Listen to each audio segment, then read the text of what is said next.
Hello students, start करते हैं derivatives. तो डेरिवेटिव जो एक बड़ा टॉपिक है जो हम लोग लास्ट टाइम में 1.1 तक कंप्लीट कर चुका था। अब हम लोग स्टार्ट करते हैं 1.2 से। Let us study the concept of 1.2, what are there in this 1.2 और what we have to learn this one. ठीक है, तो here first thing which we have to learn from this 1.2 is the geometrical meaning of the derivative. Geometrical meaning of the derivative, what do you mean by derivative in geometrically, geometry में इसको क्या बोलते हैं। तो आप लोग को याद होगा first principle of the derivative जो था, फर्स्ट प्रिंसिपल ऑफ डेरिवेटिव। ठीक है, फॉर्मूला लिस्ट में फर्स्ट प्रिंसिपल ऑफ डेरिवेटिव हमारा था f dash x which is equal to limit h tends to 0 f of x plus h minus f of x upon h, ये था।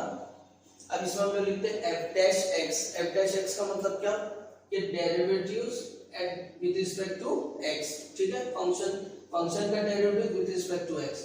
यहाँ पे हम लोग ने लिखा limit h tends to 0 f of x plus h minus f of x upon h।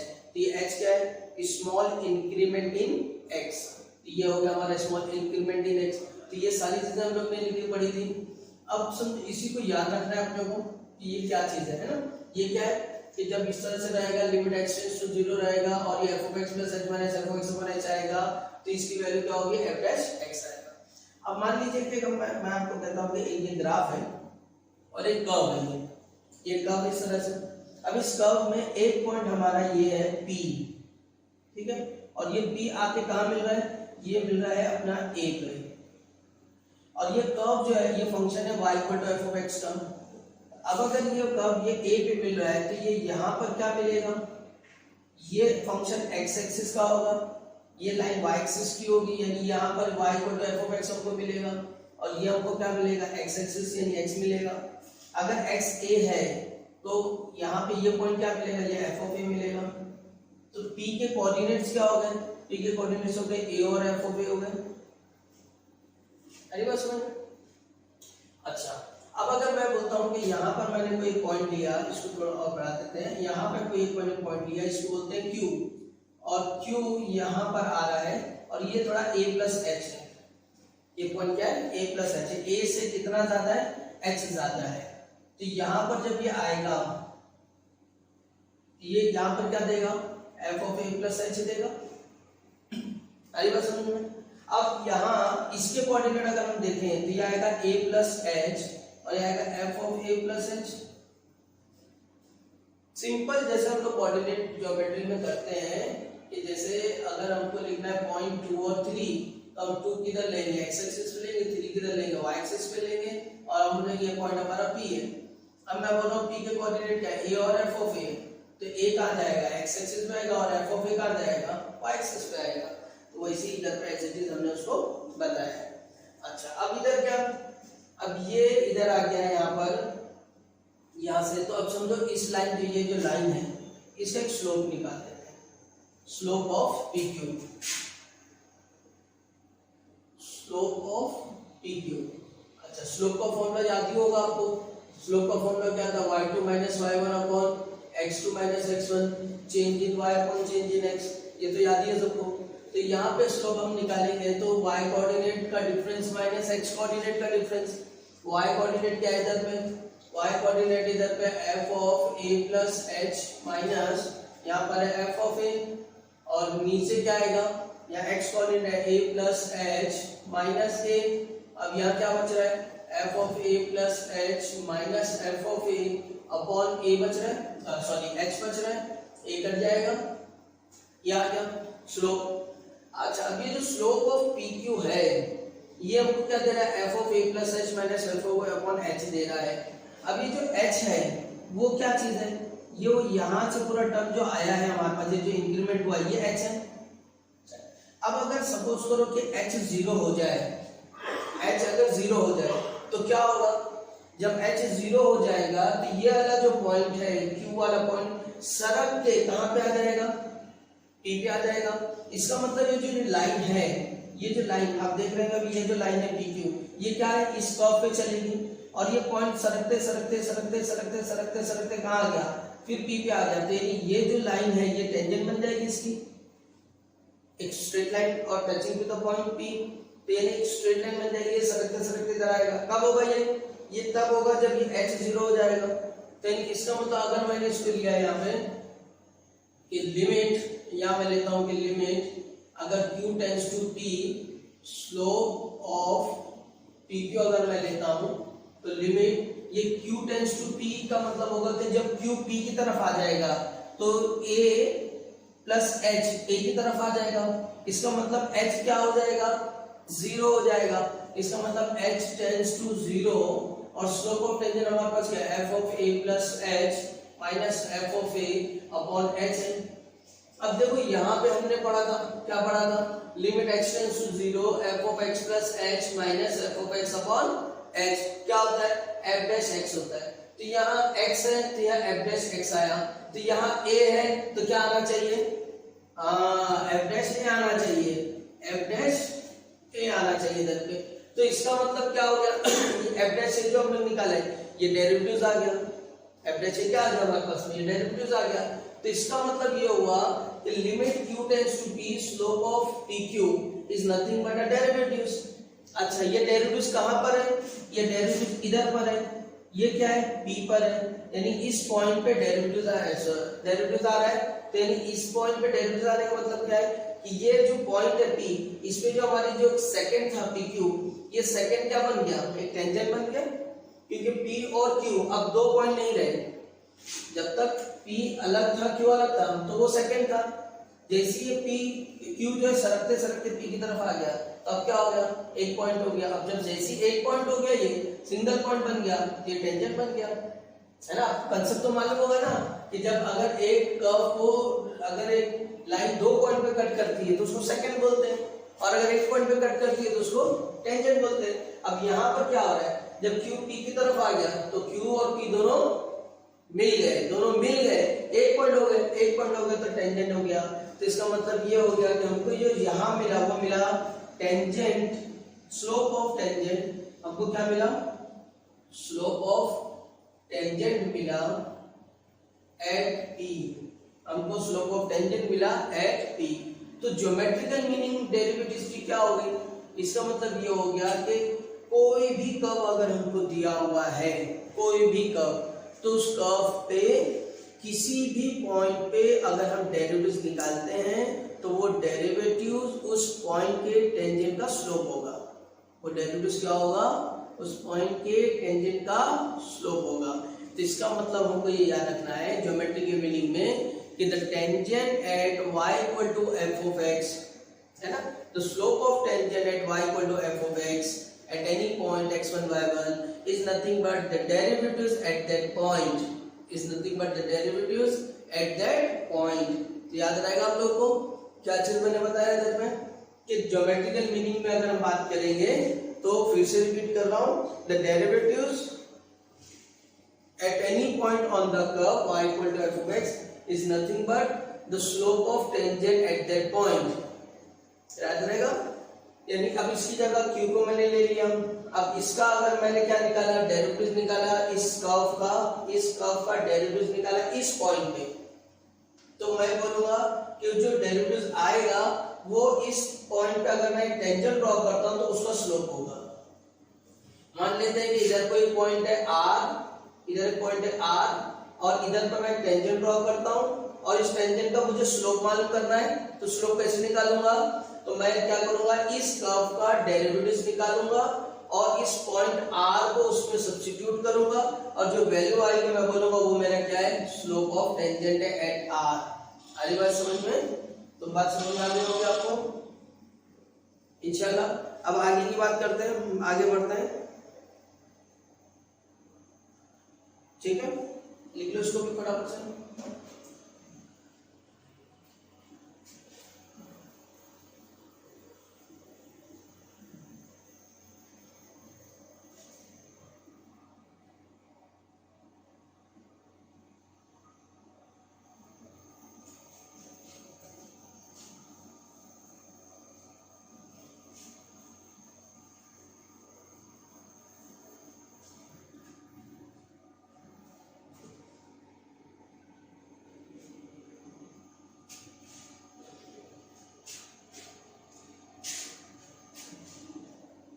अब एक थ्योरम की बात करते हैं हम लोग। पहला एक थ्योरम हम हमने पढ़े थे, चेन रूल का थ्योरम, जो इम्पोर्टेंट था, जिसके ऊपर पूरी एक्सरसाइज चली थी। अब दूसरा थ्योरम पढ़ेंगे, ये है inverse derivatives of inverse function, और इसके ऊपर पूरी एक्सरसाइज चलनी है बिल्कुल, ठीक है ना। तो ये थ्योरम पढ़ लेंगे, समझ में आता है। इसको पहले हम थ्योरम को पहले समझेंगे, इसका प्रूफ जो है, जैसे मैंने पहले वाले थ्योरम का प्रूफ नहीं कराया, तो उसको हम लोग करेंगे बाद में आराम से, एक साथ में पूरी बुक बना लेंगे, थ्योरम की कर लेंगे। पहले मेन है थ्योरम समझना और इसके ऊपर क्वेश्चन कैसे आएगा उसको सॉल्व करना। तो पहले थ्योरम समझते हैं। इसके लिए थ्योरम क्या बता रहा है इधर पे,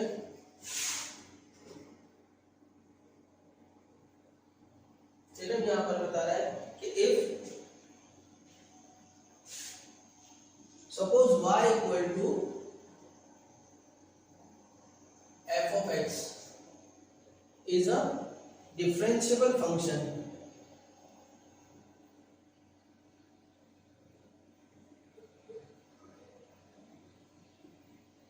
ठीक है, एक differentiable function of x on an interval of on an interval I and y is 1 1 on 2, ये इंपॉर्टेंट चीज है, 1 1 on 2 and dy by dx is not equal to 0 on I. Also f inverse of y is differentiable on interval fi, then जो अब हमको समझना है dy by dx d by dy f inverse of y is equal to 1 upon f dash x, इसको हम लोग बोल सकते हैं that is dx by dy is equal to 1 upon dy by dx, ठीक है। कंडीशन क्या होगी इधर पे, कंडीशन ये होगी कि ये dy by dx 0 नहीं होना चाहिए। ये थ्योरम है, थ्योरम को पहले फिर से समझा देता हूँ। Suppose y equal to f of x is a differentiable function, एक सीधा सीधा फंक्शन हमारे पास y इक्वल टू डिफरेंशिएबल है on x on an interval, क्या बोल रहा है i, एक i में क्या बता रहा है कि डिफरेंशिएबल है, ठीक है। और y इज 1 1 एंड ऑन 2, ये मैंने बताया कि इंपॉर्टेंट चीज है जो हमको याद रखना है। 1 1 है और क्या ये ऑन 2 फंक्शन है, and it is dy by dx क्या होना चाहिए, 0 नहीं होना चाहिए, it's not equal to 0 on i, उसी इंटरवल में 0 नहीं होना चाहिए। और बोलते हैं कि also if f inverse of y is differentiable on fi, अगर ये डिफरेंशिएबल है, इनवर्स फंक्शन डिफरेंशिएबल है, तो d by dy of f inverse of y क्या होगा, 1 upon f dash of x होगा, ठीक है। पहले तो इसको समझना कि f इनवर्स जो सिंबॉलिकल दिया है f inverse of y is not like this 1 upon f of y, ये ऐसा नहीं होता है, ये रिप्रेजेंटेशन है इनवर्स का। f इनवर्स को अभी हम लोग समझेंगे कि इनवर्स फंक्शन किसको बोलते हैं, ठीक है। पहले ये थोड़ा सा समझो कि f इनवर्स मतलब ये ऐसा नहीं होता है कि 1 अपॉन f ऑफ y कर दिया हमने, ये इसके बराबर हो जाएगा, नहीं, ये एक रिप्रेजेंटेशन है, ये बताता है कि फंक्शन क्या है, इनवर्स फंक्शन है। अगर ये y equal to f of x होता है तो हम बोलते हैं कि f inverse of y x होता है, बात सही समझ में। अगर y equal to f of x होता है तो हम बोलते हैं क्या, f इनवर्स ऑफ y क्या होता है, x होता है। ये जैसे नॉर्मल हम लोग पढ़ रहे हैं कि y इक्वल टू क्या होता है, sin x होता है, तो भी sin इनवर्स ऑफ y क्या होता है, x होता है, तो वही इनवर्स है उसी पैटर्न में। अब इसको तो हम लोग ऐसे नहीं लिखते ना, sin inverse of y is 1 upon sin y, नहीं लिखते हैं, क्यों, क्योंकि ये -1 जो है रिप्रेजेंटेशन के लिए लिखा जा रहा है, ये उसके लिए नहीं है कि पावर में जा रहा है, पावर को हम नेगेटिव से पॉजिटिव लाने के लिए हम लोग लिख सकते हैं, ये उसके लिए नहीं है, ठीक है ना। तो अब ये क्या हो गया इधर पे, पहली चीज तो हम लोग को ये मालूम पड़ी कि f इनवर्स ऑफ y क्या होता है, ये ऐसा नहीं लिखा जाता है।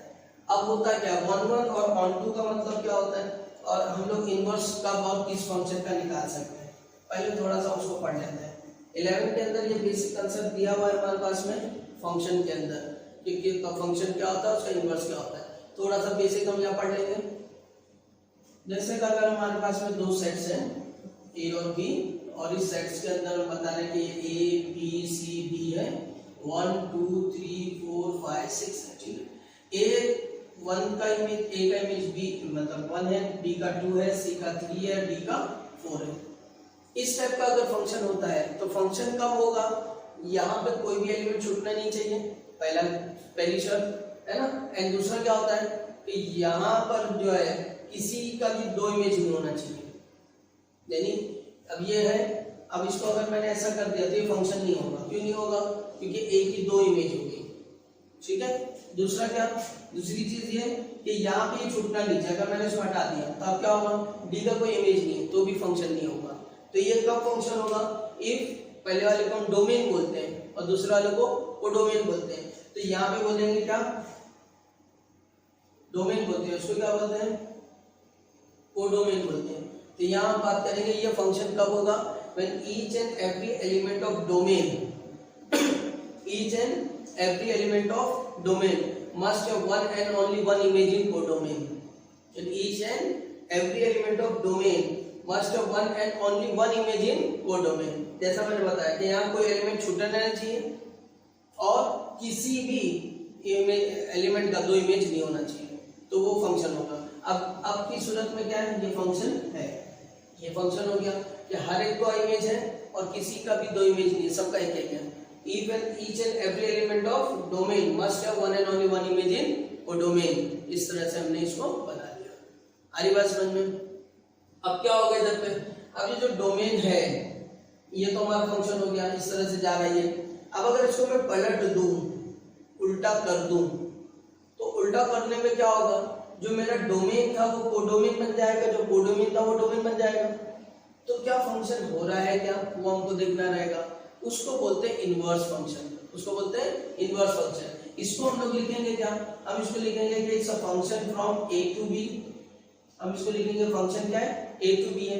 लेकिन जब हम उधर से आएंगे तो हम बोलेंगे ये इनवर्स है। क्या बोलेंगे, ये इनवर्स है इसका बी टू ए फंक्शन है। कौन सा इनवर्स फंक्शन, कहां से, बी टू ए, तो उसको बोलेंगे। तो जब हम लोग इधर से आ रहे हैं इधर की तरफ, तो वही कंडीशन होनी चाहिए, ये इनवर्स फंक्शन है, मतलब इनवर्स है लेकिन साथ में फंक्शन है।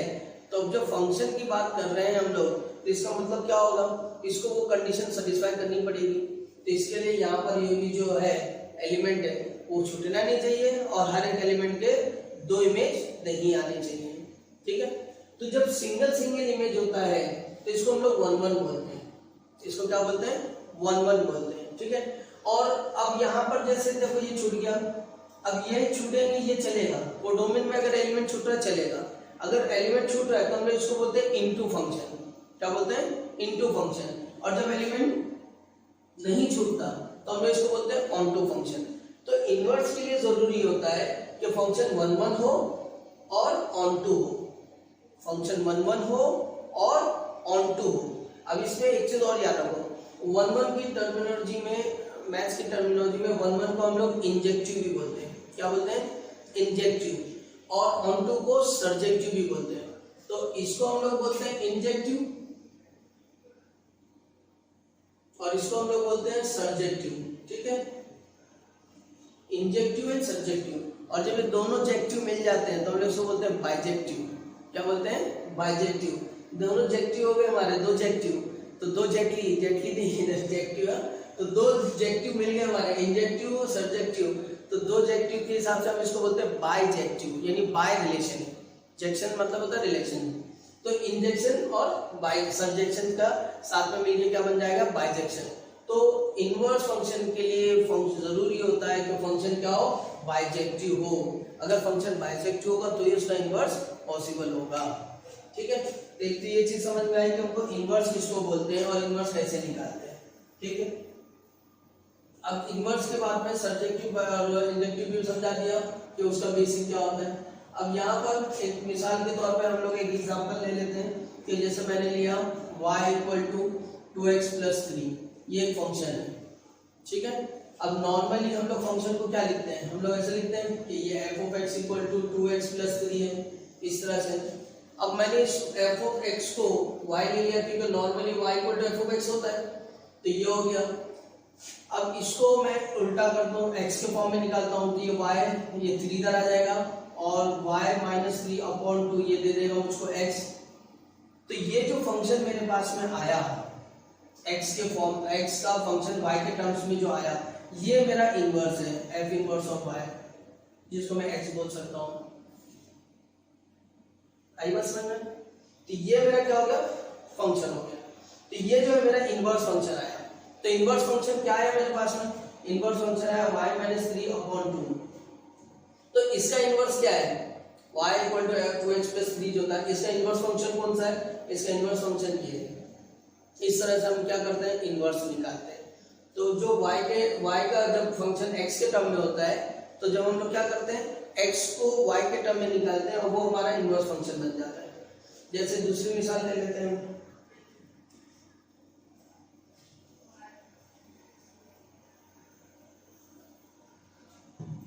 दूसरी मिसाल के तौर पर लेके y इक्वल टू, अगर हमारे पास x स्क्वायर है तो मैं x इक्वल टू क्या लिखूंगा, रूट y।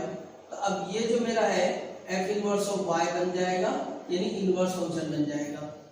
तो इसका इनवर्स फंक्शन क्या होगा, ये होगा, रूट y होगा। आगे बात समझ में? अब ये रूट y जो है, अब अंदर रूट के अंदर y है, तो y कभी भी नेगेटिव नहीं होना चाहिए क्योंकि रूट के अंदर नेगेटिव, लेकिन y क्या दिया है, x स्क्वायर दिया है, ऑलवेज पॉजिटिव, तो ये भी पॉजिटिव रहेगा। ठीक है, तो इस तरह से हम लोग को चेक कर लेना है कि फंक्शन का इनवर्स कैसे निकलेगा। अच्छा, अब यहाँ पर हम लोग के एक चीज हमने क्या सीखी कि इनवर्स कभी भी 1/n रेसिप्रोकल में नहीं लिख सकते।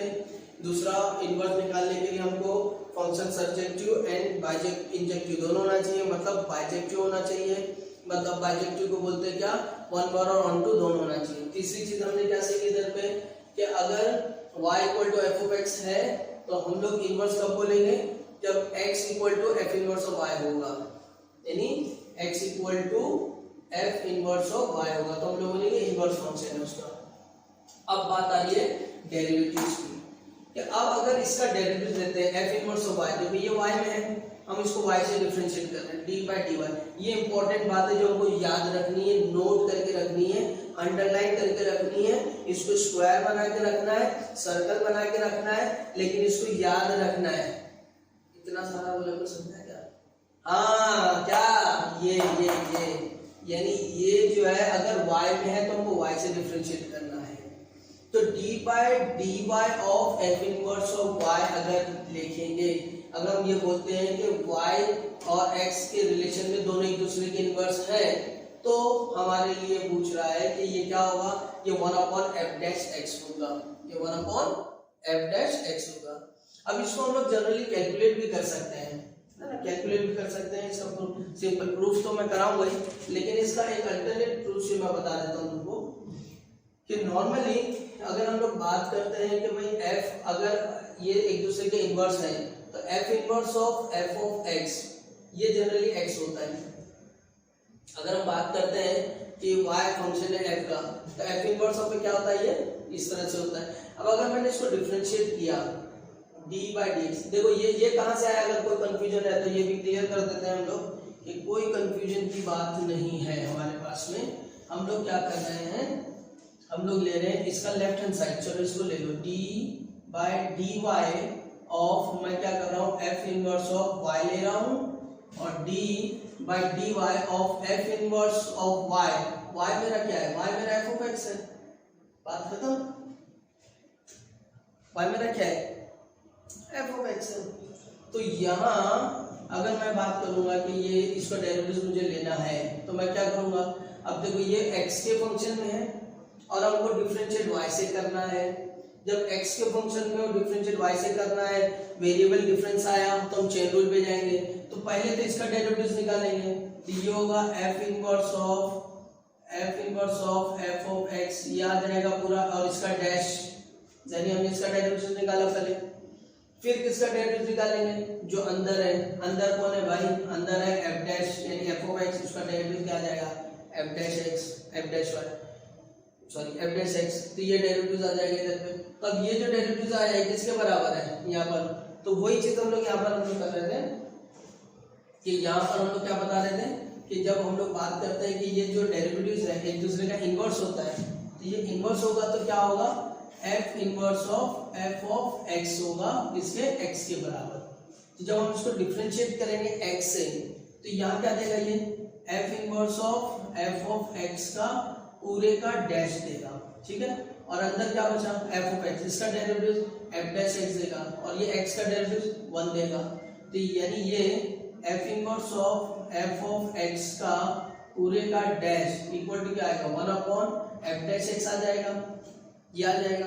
अब एफ डैश एक्स आ गया तो ये तो बन गया वही चीज ना, ये हमारे पास आ गया डेरिवेटिव्स, किसका डेरिवेटिव्स, इनवर्स का, किससे, 1 अपॉन एफ डैश एक्स से। तो ये अपने पास इस चीज को भी हमको याद रखना है क्योंकि इसके ऊपर हमको क्वेश्चंस आते हैं और इसके ऊपर हमको सॉल्व करना है, इसके लिए इसको याद रखना है। जब अगर हम लोग यहाँ पे एफ ऑफ एक्स को वाई से चेंज करेंगे, एफ इनवर्स ऑफ वाई लिखेंगे, तो अब हम लोग यहाँ डी बाई डी वाई लिखेंगे और ये क्या होगा हमारा 1 upon F dash of X होगा, ये ऐसी चीज होगा, इसमें कोई चेंजेस हम लोग नहीं करेंगे। आई बात समझ में? तो D by D Y of F inverse of Y upon 1 upon F dash of X होगा, ठीक है। तो ये हो गया हमारा एक पहला फॉर्मूला जिसको हमने एक्सप्लेन किया और समझ में आया, और इन डिटेल हमने पढ़ा कि भाई इनवर्स किसको बोलते हैं, 1 किसको बोलते हैं, ऑन टू किसको बोलते हैं। Hope you have got understood everything. अब यहाँ पे देखते हैं कि ये कहाँ से आया, तो बड़ा सिंपल है। देखो अभी मैंने क्या बताया कि y equal to F of X है, तो x इक्वल टू क्या होगा, f इनवर्स ऑफ y होगा। तो मैं इसकी जगह पे क्या लिख सकता हूँ, x लिख सकता हूँ, तो ये इसकी जगह पे x लिख दिए। अच्छा अब ये क्या है, f डैश x है, f डैश x का मतलब क्या, f डैश x का मतलब 1 अपॉन dy बाय dx, मतलब 1 अपॉन तो ऑलरेडी है वो, f डैश x का मतलब dy बाय dx होता है, इनिशियली पढ़ चुके हैं, तो dy बाय dx है, तो ये इधर से आ गया, ठीक है। तो ये थ्योरम है, थ्योरम का एक प्रूफ तो मैंने दे दिया और इसका दूसरा जो प्रूफ है वो भी हम लोग बाद में पढ़ लेंगे इंशाल्लाह, इसको लिख के रख लो, ठीक।